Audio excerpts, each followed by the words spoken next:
Daily మజ్జిగ తాగుతున్నారా? మరి ఈ సింపుల్ ట్రిక్‌ని ఫాలో అవ్వండి. మీ డైజెషన్ ఇంప్రూవ్ అవ్వడమే కాదు, సమ్మర్‌లో మీ బాడీని చాలా కూల్‌గా ఉంచుతుంది. ముందుగా సబ్జా గింజలనైతే తీసుకోవాలండి. వీటిని బాసిల్ సీడ్స్ అని కూడా అంటారు. ఒక్క స్పూన్ సరిపోతుంది. ఒక రోజుకి ఒక్క స్పూన్ మాత్రమే తీసుకోవాలి. వీటిని ఓవర్ నైట్ అంతా సోక్ చేసుకోవచ్చు. లేదంటే కనీసం 30 నిమిషాలన్నా నానబెట్టుకోవాలి. నేను అక్షయ కల్ప వాళ్ళది ఆర్గానిక్ ప్లెయిన్ బటర్ మిల్క్‌నైతే యూజ్ చేస్తున్నానండి. ఇందులో కెమికల్స్, ఆర్టిఫిషియల్ ఫ్లేవర్స్ ఏమీ ఉండవండి. ఫార్మ్ ఫ్రెష్ ఆర్గానిక్ మిల్క్ నుండి ప్రిపేర్ చేస్తారు కాబట్టి టేస్ట్ కూడా చాలా నేచురల్‌గా ఉంటుంది. ఇందులోకి జీలకర్రనైతే పొడి చేసి తీసుకోవాలండి. ఒక గ్లాస్ మజ్జిగ తీసుకుంటే చిటికెడు జీలకర్ర తీసుకొని పొడి చేసుకొని వేసుకుంటే సరిపోతుంది. అలాగే ముందుగా సోక్ చేసి పెట్టుకున్నాం కదా సబ్జా గింజల్ని, వాటిని కూడా వేసేసుకోవాలండి. సరిపడా సాల్ట్ కూడా వేసుకోవాలండి. ఒకవేళ బీపీ పేషెంట్స్ అయితే మాత్రం సాల్ట్ తగ్గించి తీసుకోండి.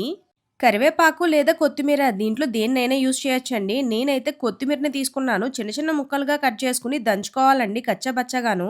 డైజెషన్ ప్రాబ్లమ్‌తో సఫర్ అయ్యేవాళ్ళు లేదా గ్యాస్ ప్రాబ్లమ్‌తో సఫర్ అయ్యేవాళ్ళు మాత్రం కరివేపాకునే తీసుకొని చిన్న ముక్కలుగా చేసుకొని దంచుకొని వేసుకోవాలి.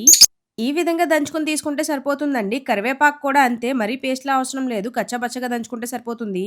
ఇవన్నీ వేసుకొని బాగా మిక్స్ చేసేసుకోవాలండి. నేను చెప్పిన ప్రతి ఇంగ్రీడియెంట్ అందరి కిచెన్స్‌లోని కూడా ఉంటాయి. దీన్ని డైలీ 1 గ్లాస్ చొప్పున ఎంప్టీ స్టమక్‌తో అయినా తీసుకోవచ్చు. లేదా లంచ్ తర్వాత అయినా తీసుకోవచ్చండి.